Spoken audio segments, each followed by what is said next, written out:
Good morning, Southeast Minnesota. It's May 6, 2020, and this is episode 23.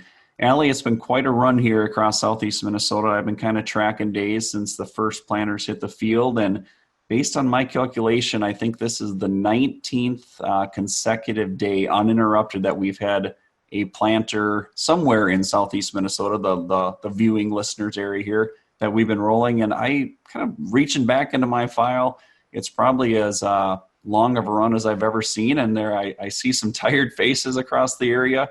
Everyone's been working really hard. I know we've been really busy too. I think everyone's kind of looking forward for a rain day or to get this crop in and maybe just enjoy a Saturday and a Sunday off. Much overdue. Yeah, and I think that always just makes us want to throw out a huge thank you to everyone for what they do, because like you said, no, everyone is definitely hitting that full force exhaustion this week, but yet still very glad that we have this crop in the ground as timely as we did. It's very interesting to talk to folks that have been farming for quite some time. I know, Josh, we were talking to a customer last week. I think they said this is their 49th or maybe 50th year of farming, and this is the first time that they've been able to complete bean planting or start planting in the month of April. So I thought that was pretty interesting to hear.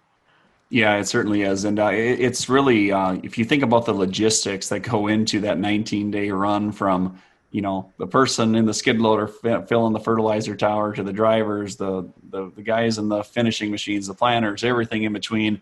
It's a well-oiled machine, and with some tough times across the country, it was amazing to see everyone work so hard and bring that together. So kind of moving forward here, Allie, progress across the area is pretty good. Why don't you walk us through some of the highlights, maybe the rainfall, GDU, kind of where we're sitting at progress across the area? Yeah, on the rainfall side of things, if we look at the Rochester area, we're at about 2.7 inches. So we'll see what maybe some of this light misting or rain could potentially do today in some areas. But above all, well below normal precipitation. Still would welcome some rain across those areas just to kind of get those corn and beans up and out of the ground and some of those pre-emergence herbicides activated.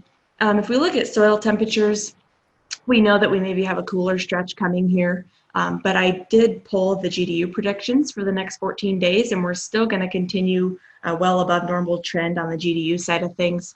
But soil temp wise, in our kind of corner of the world, sitting right around that 50 degree soil temp.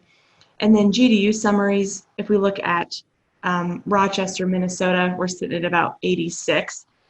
So we are trending above the amount of GDUs that we would have been sitting at for 2019. And then as you move to the areas maybe north and west of us, they're trending well above the normal average GDU wise. So really nice to see that heat coming along. I think the progression of the crop and the fact that some of this corn is spiking through the ground really speaks to the help that the sunshine has had on getting this crop up and out of the ground. But that's kind of just our wrap up of maybe the weather side of things. Josh, could you just walk us through where we're sitting planting progress wise? Yeah, and in the world that you and I live in, we really look at our plots, our replicated trials we put in Southeast Minnesota. We have all of our corn plots in. Actually, every one of our corn plots we got done in April. That's the first time we've ever done that since we started replicated PKP trials with Pioneer in 2012. Soybean-wise, we have all of our Enlist E3 soybean plots in. We have two of our Extend soybean plots put in yet, and they should get wrapped up here the next few days as well. We're estimating corn progress across the listener viewing area here around 95%. Beans are probably knocking on about 80%. That'll vary a little bit county to county, but it's been a rapid pace, and we're really just kind of coming down the home stretch here for the most part. But just tremendous progress. It's been a great run. One of the kind of we talked about how good this run has been. One unfortunate thing that we did run into, Allie, a little bit last week was some issues in alfalfa stands. We've kind of talked about this for a couple episodes, that there could be some issues after that rain we had, kind of like April 10th or whenever that was, followed by those really cold temperatures. As we got closer, south of Highway 14, there wasn't very much snow with that. It was rain, but we did run into some heaving issues where it actually pushed the crowns and the plants right out of the ground. In some cases, I had the taproot like 2.5, 3 inches exposed, and we did lose some fields or a percentage of the stands. So if you haven't looked at all your alfalfa fields, especially if you're south of that snow line, there were a few issues you ran into last week, and we had to make some adjustments.